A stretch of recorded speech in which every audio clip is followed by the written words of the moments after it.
ಒಮ್ಮೆ ಒಂದು ಹಳ್ಳಿಯಲ್ಲಿ ಮೋಹನ ಎಂಬ ಹುಡುಗನಿದ್ದ. ಅವನಿಗೆ ತನ್ನ ಜೀವನದಲ್ಲಿ ಏನನ್ನಾದರೂ ಸಾಧಿಸಬೇಕು ಎಂಬ ದೊಡ್ಡ ಕನಸು ಇದ್ದು, ಆದರೆ ಹೇಗೆ ಪ್ರಯತ್ನಿಸಬೇಕೆಂಬುದು ಗೊತ್ತಾಗುತ್ತಿರಲಿಲ್ಲ. ಅವನು ಸದಾ ಗಗನದೆಡೆಗೆ ನೋಡುತ್ತಾ, ನಾನು ಆಕಾಶದಲ್ಲಿ ಹಾರುವ ಚಿಟ್ಟೆಯಂತೆ ಆಗಬೇಕು ಎಂದುಕೊಂಡಿದ್ದ. ಒಂದು ದಿನ ಅವನ ತಂದೆ ಅವನಿಗೆ ಒಂದು ಬುದ್ಧಿವಂತ ಕತೆ ಹೇಳಿದರು. ಮಗನೇ, ನಮ್ಮ ಜೀವನವೆಂಬುದು ಚಿಟ್ಟೆಯ ಹಾರಾಟದಂತಿರಬೇಕು.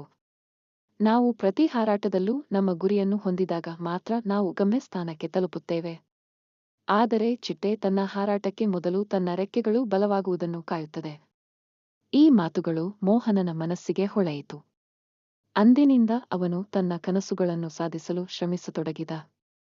ಸಣ್ಣ ಕಾರ್ಯಗಳಿಂದ ಪ್ರಾರಂಭಿಸಿ ನಿಜವಾದ ಶ್ರಮದಿಂದ ತನ್ನ ಗುರಿಯನ್ನು ತಲುಪಿದ.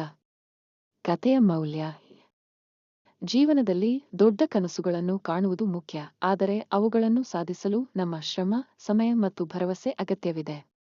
ನಮ್ಮ ಪ್ರಯತ್ನಗಳು ಚಿಟ್ಟೆಯಂತೆ ಬಲವನ್ನು ಪಡೆಯಲು ಸಹಾಯ ಮಾಡುತ್ತವೆ. ನೀವು ಹೀಗೆ ಜೀವನಕ್ಕಾಗಿ ಶ್ರದ್ಧೆ ಇಟ್ಟು ಶ್ರಮಿಸುತ್ತಿದ್ದೀರಾ?